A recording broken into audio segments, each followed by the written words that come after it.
മനോരമയുടെ ഇന്നത്തെ ഒരു ചർച്ചയാണ് നോക്കിയേ. കാടടിച്ച് പുറത്തിറക്കിയിട്ടുണ്ട്. പാമ്പിനെ പേടിക്കണം അത്രേ. ഇന്ന് 4 മണിക്ക് അതിന്റെ ചർച്ചയാണ്. നല്ലത്. ഈ നാട്ടുകാരടുത്ത് നമുക്ക് ഇന്നത്തെ കാലഘട്ടത്തിലെ മാപ്രകളെ കുറിച്ച് ചൂണ്ടിക്കാട്ടിയും പറയാനുള്ളത് ഇതേ വാചകം തന്നെയാണ്. പാമ്പുകളെ പേടിക്കണം. ഏത് പാമ്പുകളെ? വിഷപ്പാമ്പുകളെ. പ്രത്യേകിച്ച് രാഷ്ട്രീയ താല്പര്യത്തോടു കൂടി മാപ്ര കോലുകളും പേനകളും ഉന്തുന്ന പല വിഷപ്പാമ്പുകൾ നമ്മുടെ നാട്ടിലുണ്ട്. അങ്ങനെയുള്ള വിഷപ്പാമ്പുകളുടെ കൂട്ടത്തിൽ വേണമെങ്കിൽ ഈ മനോരമയും പെടുത്താം. തെലങ്കാന സർക്കാരിൽ നിന്നും കർണാടക സർക്കാരിൽ നിന്നൊക്കെ കോൺഗ്രസ്സുകാർ വിഷപ്പാമ്പുകളുടെ കുടുംബത്തിലേക്ക് പണം എത്തിച്ചു കഴിഞ്ഞാൽ ആ വിഷപ്പാമ്പുകൾ ഈ സമൂഹത്തിന്റെ മുന്നിലേക്ക് ചീറ്റുന്ന വിഷമെന്ന് പറഞ്ഞാൽ എത്രമാത്രം ഗുരുതരമാണെന്ന് നമ്മൾ കഴിഞ്ഞ തെരഞ്ഞെടുപ്പ് കാലഘട്ടത്തിൽ നമ്മൾ കണ്ടതാണ്.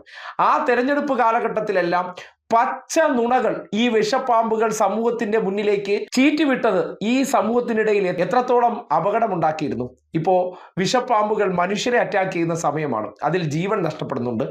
മനോരമ എന്ന വിഷപ്പാമ്പ് കടിച്ചാൽ ആ വിഷം സമൂഹത്തിന്റെ ഇടയിൽ പരസ്പരം കലഹങ്ങൾ ഉണ്ടാക്കാനും ഇല്ലാത്ത ഒരു കാര്യത്തെ ഈ വിഷം ചീറ്റലിലൂടെ ജനങ്ങളെ തെറ്റിദ്ധരിപ്പിക്കാൻ ഉപയോഗപ്പെടുത്തുന്നു. അതിലൂടെ മനുഷ്യരുടെ മനസ്സിലെ ശരിയായ ചിന്തകളെയും നന്മബോധങ്ങളെയും നശിപ്പിക്കുന്ന കഴിവാണ് മനോരമ എന്ന വിഷപ്പാമ്പിന് ഈ സമൂഹത്തിലുള്ളത്.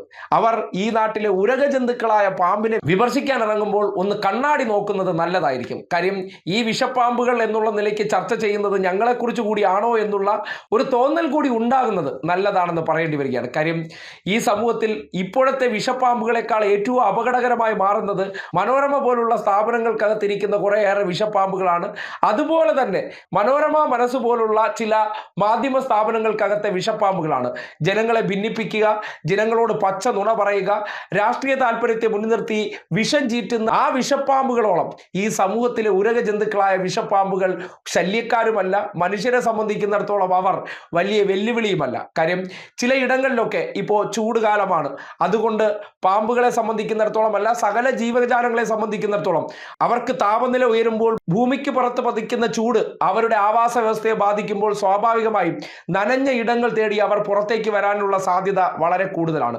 ആ പാമ്പുകൾ ഈ ഒരു കാലാവസ്ഥയിൽ മാത്രമേ ഇങ്ങനെ പുറത്തിറങ്ങി മനുഷ്യർക്ക് ഭീതി ഉണ്ടാക്കുന്നുള്ളൂ. പക്ഷേ മനോരമ ഉൾപ്പെടുന്ന വിഷപ്പാമ്പുകൾ എല്ലാ കാലാവസ്ഥയിലും എല്ലാ ദിവസങ്ങളിലും ഈ സമൂഹത്തോട് ചെയ്തുകൊണ്ടിരിക്കുന്ന വിഷം ചീറ്റലിനോളം അപകടം ഒരു പ്രത്യേക സീസണിൽ അവർ ചെയ്യുന്ന കാര്യത്തിൽ ഉണ്ടാകുന്നില്ല എന്നുള്ളതാണ് യാഥാർത്ഥ്യം. അതുകൊണ്ട് മനോരമ അടിച്ചിരിക്കുന്ന ആ കാർഡ് മനോരമയ്ക്ക് തന്നെയുള്ള ഒരു സെൽഫ് ഗോൾ കൂടിയാണെന്ന് ഓർമ്മപ്പെടുത്തുകയാണ്.